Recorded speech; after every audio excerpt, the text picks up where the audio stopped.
You gotta hear this. Here in studio today at BPE, we've got Fox Business News on because nobody else will cover this.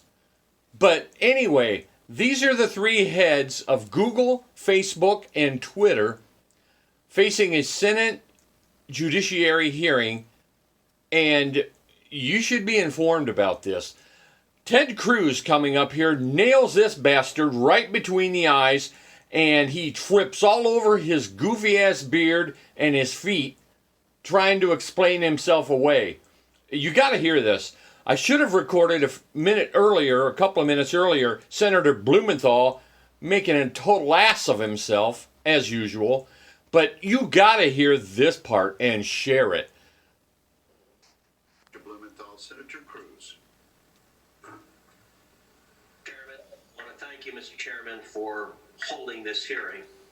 The three witnesses we have before this committee today collectively pose, I believe, the single greatest threat to free speech in America and the greatest threat we have to free and fair elections.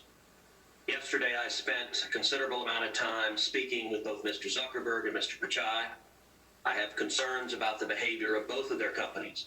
I would note that Facebook is at the minimum at least trying to make some efforts in the direction of defending free speech. I appreciate their doing so. Google, I agree with the concerns that Senator Klobuchar raised. I think Google has more power than any company on the face of the planet. And the antitrust concerns are real. The impact of Google is profound. And I expect we will have continued and ongoing discussions about Google's abuse of that power and its willingness to manipulate search outcomes to influence and change election results. But today, I want to focus my questioning on Mr. Dorsey and on Twitter. Because of the three players before us, I think Twitter's conduct has by far been the most egregious. Mr. Dorsey, does Twitter have the ability to influence elections? No. You don't believe Twitter has any ability to influence elections? No, we are one part of a spectrum of communication channels that people have. So you're testifying to this committee right now that Twitter, when it silences people, when it censors people, when it blocks political speech, that has no impact on elections?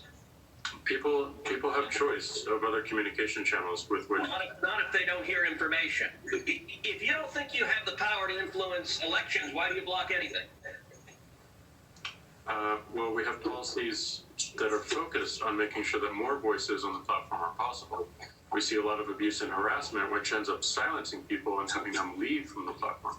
All right, Mr. Dorsey, I find your opening questions, your opening answers absurd on their face. But let's talk about the last 2 weeks in particular.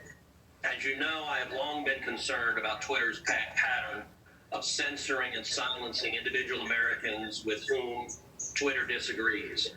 But 2 weeks ago, Twitter, and to a lesser extent Facebook, crossed a threshold that is fundamental in our country.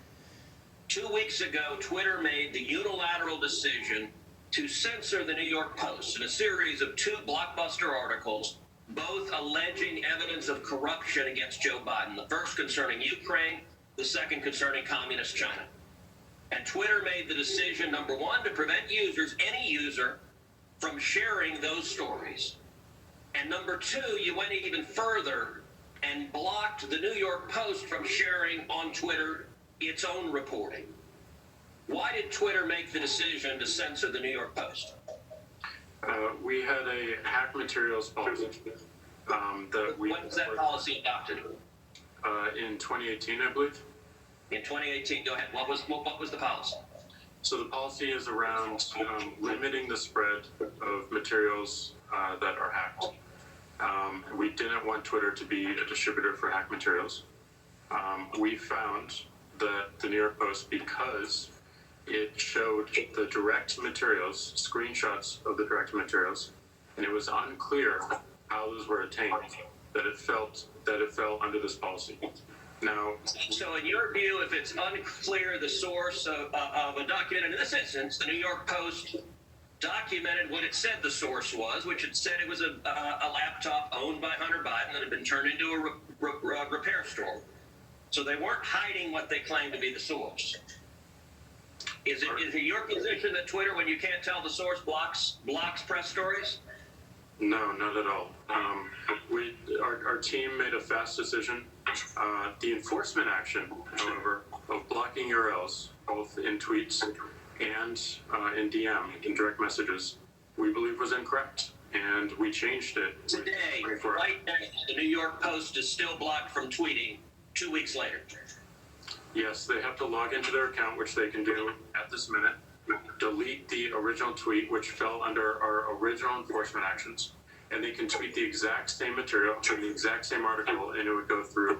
So, Mr. Dorsey, your ability is you have the power to force a media outlet. Let's be clear. The New York Post isn't just some random guy tweeting. The New York Post has the fourth highest circulation of any newspaper in America. The New York Post is over 200 years old. The New York Post was founded by Alexander Hamilton. And your position is that you can sit in Silicon Valley and demand of the media that you can tell them what stories they can publish, and you can tell the American people what reporting they can hear. Is that right? No, this was every person, every account, every organization that signs up to Twitter agrees to a terms of service. Terms of service is so media outlets must genuflect and obey your dictates if they wish to be able to communicate with readers. Is that right? No, not at all. We recognized an error in this policy, and specifically the enforcement. You're still blocking their posts. You're still blocking their posts. Right now, today, you're blocking their posts. We're not blocking the post. Anyone can tweet. And the New York Post post on their Twitter account. If they go into their account. No is your answer to that. No. Unless they genuflect and agree with your dictates. Let me ask you something. Wow. You claimed it was because of a hacked materials policy. I find that facially highly dubious and clearly employed in a deeply partial way. Did Twitter block the distribution of the New York Times' story a few weeks ago that purported to be based on copies of President Trump's tax returns?